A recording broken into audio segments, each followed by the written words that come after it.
Dear students, আজ শুরু করব আমাদের দৈনন্দিন জীবনের কিছু উদাহরণ দিয়ে।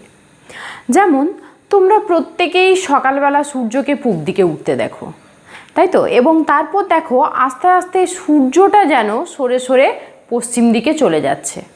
আদৌ কি তাই হয়? তা নয়। অ্যাকচুয়ালি পৃথিবীটাই পশ্চিম থেকে পূর্ব দিকে ঘোরে, 24 ঘন্টায় এক পাক ঘোরে। তাই আমরা সূর্যটাকে দেখি যেন পূর্ব থেকে পশ্চিম দিকে সরে যাচ্ছে। কেন এমনি দেখি? আজকে আমরা সেইটারই কারণ খুঁজব। আর কি নাম এটার? এটারই নাম হচ্ছে আপেক্ষিক গতি। তোমরা ট্রেনে করে কোথাও গেছো, নিশ্চয়ই দেখে থাকবে যখন ট্রেন বা বাস সামনের দিকে এগিয়ে যায় তখন মনে হয় যে গাছপালাগুলো যেন কি মনে হয় পিছন দিকে আস্তে আস্তে সরে যাচ্ছে, তাই তো? তো কেন এমন মনে হয়? গাছপালাগুলো কিন্তু অ্যাকচুয়ালি সরছে না, ওরা কিন্তু স্থির, আমরা এগিয়ে যাচ্ছি।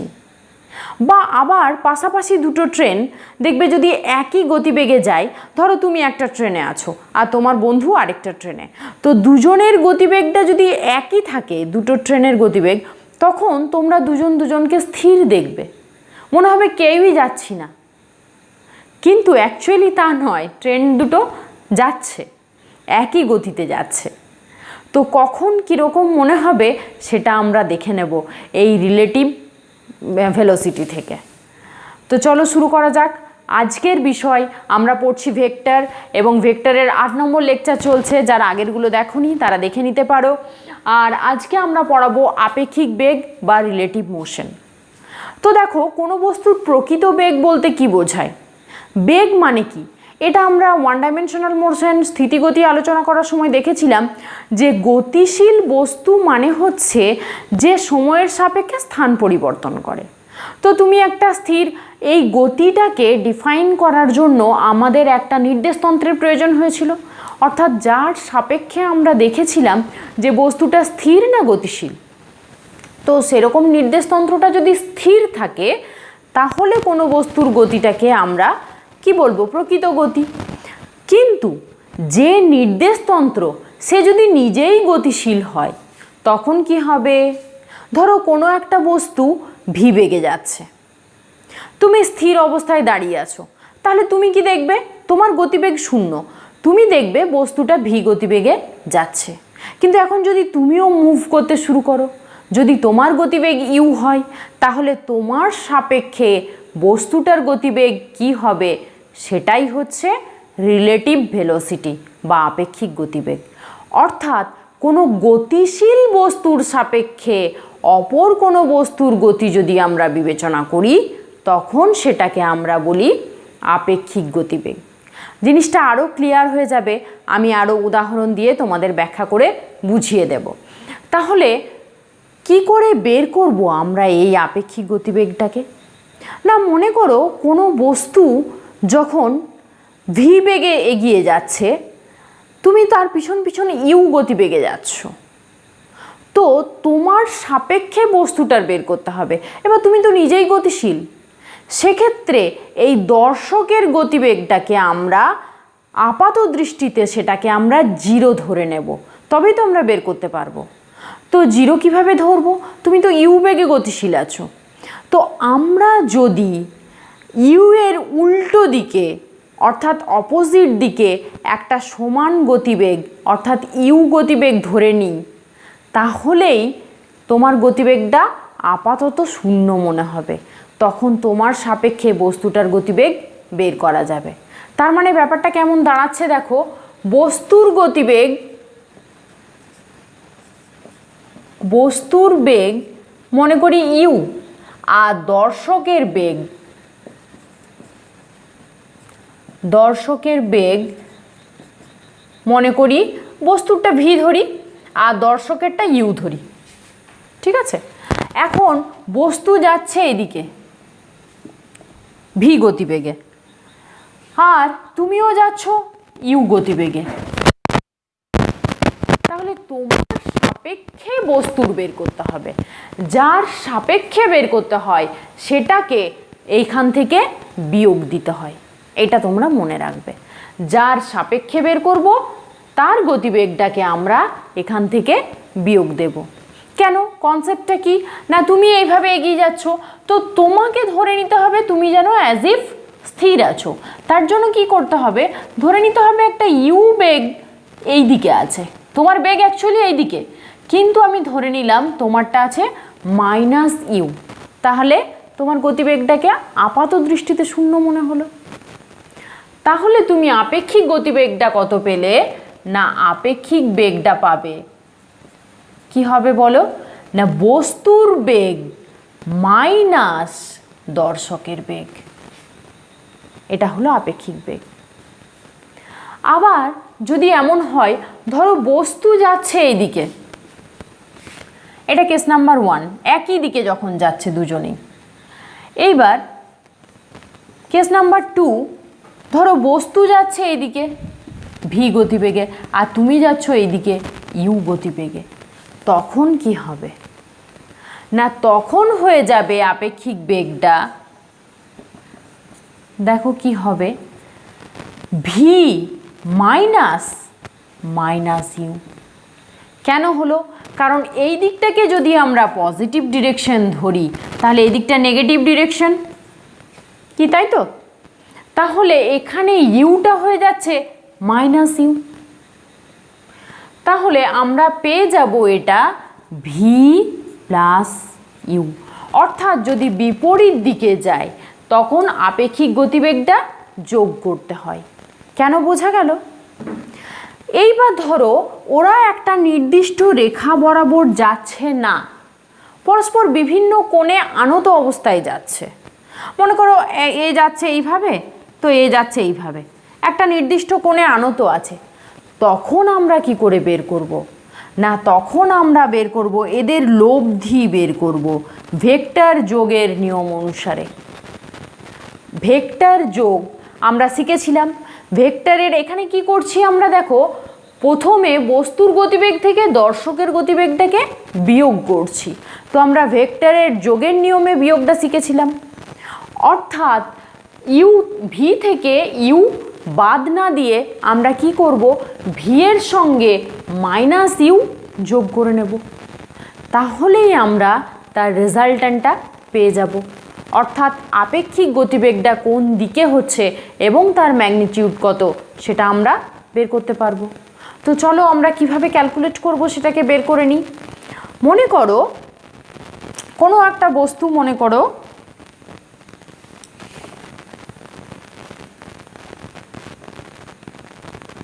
ভি গতিবেগে এইভাবে গতিশীল, আর দর্শক ধরো ইউ গতিবেগে এইভাবে গতিশীল, এদের মধ্যেকার অ্যাঙ্গেলটা ধরে নিলাম আলফা। তো আমি কি বলেছি, ভি থেকে ইউ মাইনাস করতে হবে, ইউ আছে এদিকে, তো আমরা ধরে নেব অ্যাজ ইফ ইউটা যেন তার উল্টো দিকে আছে, অর্থাৎ মাইনাস ইউ এইদিকে আছে। এইটা এইদিকে যদি পজিটিভ ইউ হয় মানে প্লাস ইউ হয়, তাহলে মাইনাস ইউটা হবে এইদিকে। তাহলে আমরা ভি মাইনাস ইউ করতে পারবো। এখন ভি মাইনাস ইউ মানে কি না, ভি প্লাস মাইনাস ইউ, অর্থাৎ এদের রেজাল্ট্যান্ট আমাকে বের করতে হবে। তো এর রেজাল্ট্যান্টটা কীভাবে হবে দেখো, এটা টেল টু টেল আছে ভেক্টর দুটো, এইদিকে এই ভেক্টরের টেল আর এদিকে এই ভেক্টরের টেলটা আছে। তাহলে যদি এরকম থাকে তাহলে আমরা সামান্তরিক লটা লাগাতে পারি, অর্থাৎ এই সামান্তরিকটা আমরা কমপ্লিট করে নিই।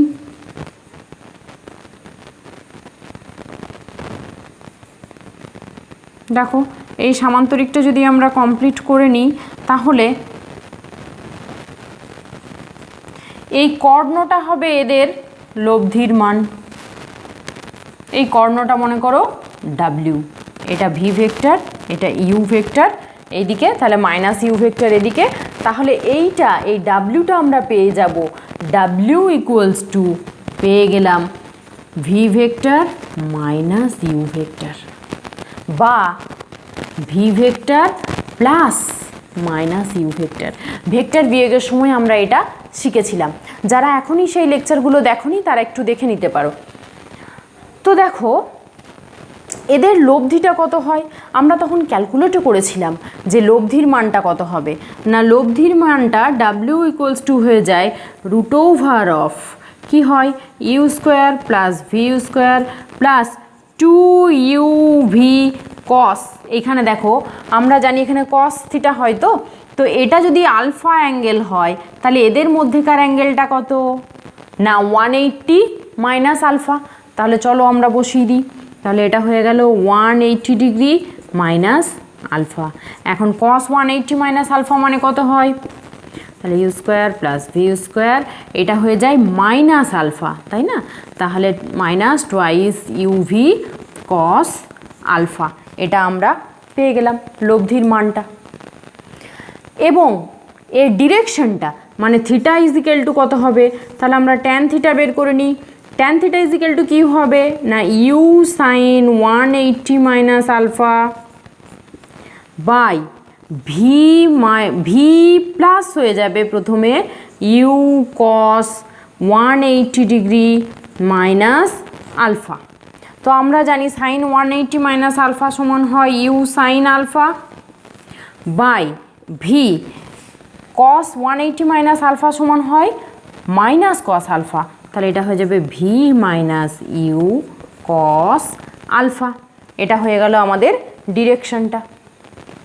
তাহলে বোঝা গেল যে দুটো যদি বিভিন্ন দিকে গতিশীল থাকে বস্তু এবং দর্শক, তাহলে তাদের লব্ধিটাই হবে সেই আপেক্ষিক বেগটা।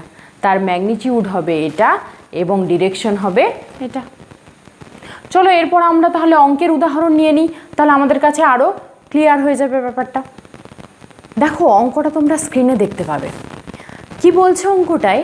না একটা গাড়ি 80 কিলোমিটার পার আওয়ার বেগে উত্তর দিকে যাচ্ছে, আর অপর আরেকটি গাড়ি 80√2 কিলোমিটার পার আওয়ার বেগে উত্তর পশ্চিম দিকে যাচ্ছে। তোমরা ম্যাপের ডিরেকশনটা জানো, ওপর দিকটা উত্তর, তাই তো? ডান দিকটা পূর্ব, বাঁ দিকটা পশ্চিম। তার মানে উত্তর পশ্চিম মানে হলো উত্তরের সাথে 45 ডিগ্রি কোণ করে যাচ্ছে। এদের আপেক্ষিক গতিবেগটা মানে প্রথমটির সাপেক্ষে দ্বিতীয়টির আপেক্ষিক গতিবেগ নির্ণয় করতে হবে আমাদের। তো দেখো আমরা কি জানি আপেক্ষিক গতিবেগ নির্ণয় করার সময় কি করতে হয়? না যার সাপেক্ষে বের করব তার গতিবেগটাকে মাইনাস করতে হয়, তাই তো? তাহলে এখানে প্রথমটির সাপেক্ষে আমরা বের করব। প্রথমটির গতিবেগ কত আছে? ইউ। তো সেটাকে আমরা কি ধরবো? এইদিকে যদি ইউ হয় তাহলে মাইনাস ইউটা কোন দিকে হবে? ঠিক এর উল্টো দিকে হয়ে যাবে মাইনাস ইউ। কেন কি? আমরা ভি থেকে ইউ মাইনাস করব, দ্বিতীয়টার থেকে প্রথমটা মাইনাস করব, তবেই আমরা পাবো প্রথমটির সাপেক্ষে দ্বিতীয়টির বেগ। তো দেখো এটা একটা ট্রায়াঙ্গেল, এই যে একই ক্রমে গৃহীত বাহু, তাহলে কি হবে? আমরা এর যে লব্ধিটা পাবো সেটা বের করে নেব। তো দেখো লব্ধিটা আমাদের কি হবে? লব্ধিটা হচ্ছে অবশ্যই লব্ধিটার মান, এটা যদি একই ক্রমে হয় তাহলে এটা বিপরীত ক্রমে গৃহীত হতে হবে, তাই না? তাহলে এইটা হবে ডিরেকশনটা এই দিকে, লব্ধির ডিরেকশনটা এই দিকে থাকবে, কারণ ট্রায়াঙ্গেল লতে দেখো এটা একই ক্রমে আছে, তাহলে এটা বিপরীত ক্রমে হবে, তাই তো? তাহলে লব্ধির মান আমরা কি করে পাবো? তো আমরা আগের অঙ্কে এক্ষুনি ফর্মুলা দেখলাম। ফর্মুলাতে কি ছিল? আমি একদম ফর্মুলাটাই বসাচ্ছি। ম্যাগনিটিউডের মান ছিল v square plus u square. হ্যাঁ, তার আগে লিখে নিই যে ডাব্লিউ vector equals to v vector plus minus you vector, তাই তো? এখানে প্রথমটা বিয়োগ দিতে হবে এই দ্বিতীয়র থেকে। তাহলে এদের ম্যাগনিটিউডটা কি হয়? এখানে আর ভেক্টর লিখছি না, এটা লিখছি ম্যাগনিটিউডটা। কি হবে? V square plus u square minus 2uv cos, দেখো অ্যাঙ্গেলটা কত আছে দুটো ভেক্টরের মাঝে? 45 ডিগ্রি, 45 ডিগ্রি। তো চলো আমরা বসিয়ে দিই মানগুলো। দেখো ভি এর মান দেওয়া আছে, তাহলে root over of v square plus u square minus 2 into u into v, 2 into u into v, আর cos 45 ডিগ্রির মান সবাই জানো 1/√2। তাহলে চলো কত হচ্ছে আমরা দেখে নিই। সমান দেখো 80 square into 2 plus 80 square minus 2 into 80 square, এটা আছে রুটের মধ্যে। তাহলে চলো দেখো 80 স্কোয়ারটা কমন যায়, তাহলে 80 স্কোয়ারটা আমরা কমন নিয়ে নিই। তাহলে পড়ে থাকলো এখানে 2, এখানে +1, এখানে -2, +2 -2 ক্যান্সেলস আউট হয়ে গেল। তাহলে পড়ে থাকলো √80 স্কোয়ার, তার মানে 80। তাহলে আমরা ডাব্লিউর ম্যাগনিটিউডটা পেয়ে গেলাম। কত পেলাম? 80, তার মানে 80 কিলোমিটার পার আওয়ার। অর্থাৎ দেখো ইউ এর যা ভ্যালু ডাব্লিউর ভ্যালু সেই একই বেরোলো, 80 কিলোমিটারই বেরোলো। তার মানে আমরা কি বলতে পারি যে এই বাহুটার যা দৈর্ঘ্য এই বাহুটারও একই দৈর্ঘ্য বেরোলো। তার মানে এটা যদি 45 ডিগ্রি অ্যাঙ্গেল হয় তাহলে এই অ্যাঙ্গেলটাও 45 ডিগ্রি হবে। তার মানে এই অ্যাঙ্গেলটা হবে 90 ডিগ্রি, তাই না? এটা 45, এটা 45, তাহলে এটা 90।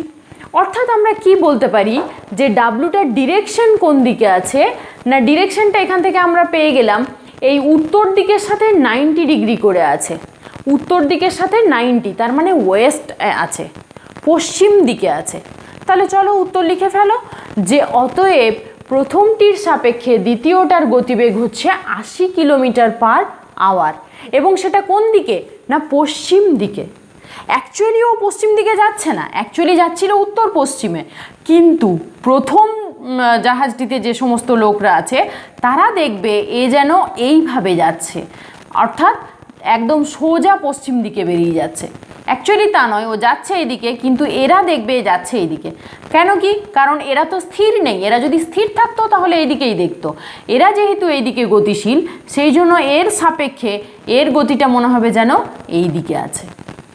হ্যাঁ, তাহলে দিকটা কি হচ্ছে না ডিরেকশনটা হয়ে গেল একদম পশ্চিম দিক, পশ্চিম দিক। তাহলে গতিবেগের মান পেলাম এবং ডিরেকশন পেয়ে গেলাম। আরেকটা অভিজ্ঞতার কথা তোমাদের মনে করিয়ে দিই। তোমরা এই বর্ষাকালে ছাতা নিয়ে বাইরে বেরো, বৃষ্টিও পড়ে, তো তোমরা দেখেছো বৃষ্টি যখন সোজা পড়ছে খাড়া ওপর থেকে, তোমরা ছাতাটা কিভাবে ধরো? সোজা খাড়া ধরলেই বৃষ্টিটা আটকে যায়। তুমি যখন স্থির অবস্থায় আছো তখন ছাতাটা সোজা ধরলেই বৃষ্টিটা আটকে যায়, বৃষ্টি যদি খাড়াভাবে পড়ে। ধরো বৃষ্টি খাড়াভাবে এইভাবে পড়ছে, এটা বৃষ্টির গতিবেগ, তো তোমার ছাতা কেমন করে থাকবে না ছাতাও এইখানেই থাকবে, এরকম করে ধরবে, ব্যাস হয়ে গেল। তাহলে ছাতাতে আর বৃষ্টি পড়বে না, গায়ে পাবে না বৃষ্টিটা। কিন্তু যদি তুমি গতিশীল হও, অর্থাৎ তুমি এক জায়গায় দাঁড়িয়ে না থেকে তুমি যাচ্ছ, ধরো তুমি হেঁটে যাচ্ছ বা বাইকে যাচ্ছ বা সাইকেলে যাচ্ছ, তখন তুমি বৃষ্টিটাকে কেমন দেখবে আর ছাতাটাকেই বা কেমন করে রাখতে হবে তোমাকে, এইটা আমরা এই ফিজিক্স থেকে শিখে নেব। তখন কি ছাতাটাকে সোজা ধরবে না বাঁকাতে হবে, বাঁকালে কোন দিকে বাঁকাবে এবং কত ডিগ্রি অ্যাঙ্গেলে বাঁকাবে, সেই সমস্ত ক্যালকুলেশনগুলো আমরা এখন শিখে নিতে পারবো। তো দেখো বৃষ্টি যখন পড়ে, ধরো বৃষ্টি এইভাবে খাড়া নিচের দিকে পড়ছে, আর মনে করো তুমি ইউ গতিবেগে তুমি এগিয়ে যাচ্ছ সামনের দিকে, বৃষ্টি ধরো ভি গতিবেগে পড়ছে আর তুমি ইউ গতিবেগে সামনের দিকে এগিয়ে যাচ্ছ। এখানে ধরো তুমি সাইকেলে চেপে যাচ্ছ এগিয়ে, তো এখন তোমার সাপেক্ষে বৃষ্টিটা কি দেখবে খাড়া পড়ছে না, আর বৃষ্টিটাকে খাড়া দেখতে পাবে না। কেমনভাবে দেখবে? দেখবে সামনের দিক থেকে আসছে মনে হচ্ছে। কেন? দেখিয়ে দিই তোমাদের। আমরা যাচ্ছি ইউ গতিবেগে সামনের দিকে, বৃষ্টি পড়ছে সোজা নিচের দিকে, তো তোমার গতিবেগ তো সামনের দিকে আছে, তাহলে তোমার সাপেক্ষে বৃষ্টির গতিবেগ কি করে বের করব? না ধরে নেব তোমার গতিবেগটা যেন পিছন দিকে -ইউ। কেন ধরছি? কারণ তোমার রেসপেক্টে আমরা বৃষ্টির গতিবেগ বের করব। তাহলে যখন আমরা কোনো কিছুর গতিবেগ বের করতে যাই, যার রেসপেক্টে বের করি তার গতিবেগটাকে মাইনাস দিতে হয়, তাই তো? সেই জন্য আমরা ধরে নিলাম তুমি এইদিকে যাচ্ছিলে, তাহলে তোমার সাপেক্ষে বৃষ্টির গতিবেগ বের করার জন্য কি করতে হবে না, এই ভি থেকে ইউটা বাদ দিতে হবে। অর্থাৎ তোমাকে ধরে নিতে হবে যে তুমি যেন স্থির আছো। তোমাকে স্থির কি করে ধরা যাবে? তুমি তো ইউ গতিবেগের সামনে যাচ্ছ। তো যদি ধরে নেওয়া যায় যে তুমি মাইনাস ইউ গতিবেগ পিছন দিকে আছে, তাহলে প্লাস ইউ মাইনাস ইউ মানে তোমার গতিবেগটা যেন অ্যাজ ইফ জিরো হয়ে গেল। তো এইভাবে আমরা বৃষ্টির গতিবেগটা বের করতে পারি। তাহলে দেখো এই দিকে এখন তোমার গতিবেগ আছে এই যে মাইনাস ইউ, আর বৃষ্টি পড়ছে খাড়া নিচের দিকে।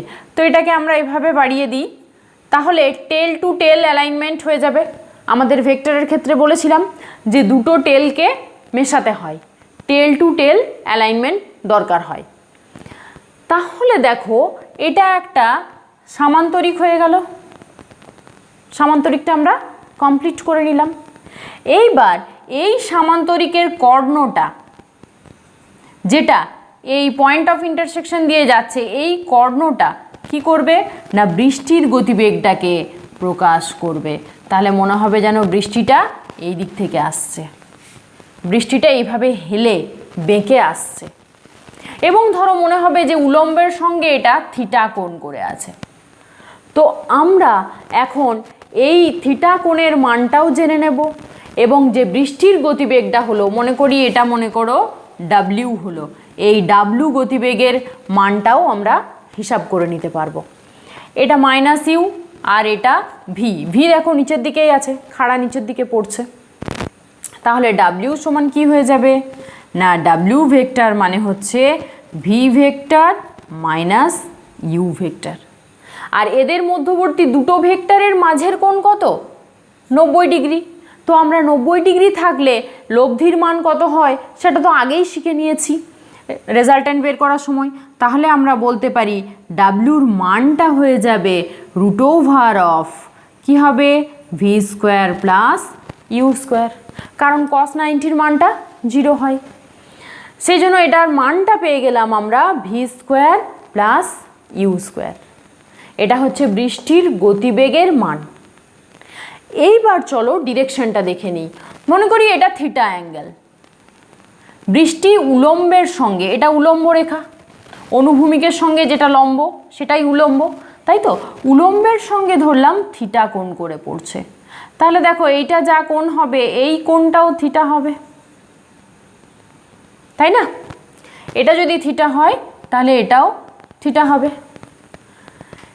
এরপর দেখো এটা বিপ্রতীপ কোণ, তাহলে এই থিটার মান কত না, theta is equal to tan theta is equal to বের করে নেব। ট্যান থিটা ইজিক্যাল টু লম্ব বাই ভূমি। এখন লম্ব এটা যদি ইউ হয় তাহলে এটাও ইউ, ম্যাগনিটিউডটা ইউ, তো ডিরেকশনটা এদিকে থাকার জন্য মাইনাস ইউ দিয়েছি, এর ম্যাগনিটিউডটা তো ইউ। তাহলে কি পেয়ে গেলাম না tan theta is equal to u by v. তাহলে থিটা ইজিক্যাল টু কী পাবো না tan inverse u by v. এটা আমরা পেয়ে গেলাম বৃষ্টির অভিমুখটা, অর্থাৎ উলম্বের সঙ্গে থিটা কোণ করে আছে। তাহলে তোমাকে ছাতাটা কোথায় ধরতে হবে? তুমি যদি ছাতা এইভাবে ধরো খাড়া, তাহলে বৃষ্টি এসেই পড়বে মুখে, তাই না? সেই জন্য ছাতাটাকে তোমাকে সামনের দিকে হেলিয়ে ধরতে হবে। তুমি যাবে এই দিকে সাইকেলে চেপে বা বাইকে চেপে, তখন ছাতা সোজা রাখা চলবে না, ছাতাটাকে এইভাবে হেলিয়ে ধরতে হবে, তাহলে বৃষ্টিটা গার্ড হবে, অর্থাৎ মুখে পাবে না। সেই জন্য দেখবে আমরা কি দেখি যে যখন বৃষ্টি পড়ে ছাতাটাকে আমাদেরকে কাত করে ধরতে হয়, এইভাবে হেলিয়ে হেলিয়ে ধরলে তখন, কারণ আপেক্ষিক গতিবেগটা বৃষ্টির এইভাবে আসে সামনের দিক থেকে, সেই জন্য সামনের দিকটা আমরা বেশি ভিজে যাই। ছাতাটাকে কাত করে ধরলে সেটা হবে না। কত ডিগ্রি কাত করতে হবে সেটা দেখো এখান থেকে আমরা বের করে নিতে পারলাম। তো চলো একটা অঙ্কের উদাহরণ নিয়ে নিই, তাহলে জিনিসটা আরও ক্লিয়ার হয়ে যাবে তোমাদের কাছে। অঙ্কটা দেখো তোমরা স্ক্রিনে দেখতে পাবে। অঙ্কটা কি বলছে আমি পড়ছি একটু। বৃষ্টির ধারা 4 কিলোমিটার/আওয়ার বেগে নিচের দিকে পড়ছে, আর তুমি 3 কিলোমিটার/আওয়ার বেগে সামনের দিকে যাচ্ছ। তাহলে আপেক্ষিক বেগটা কত হবে বৃষ্টির? তো তো বৃষ্টির বেগ কত?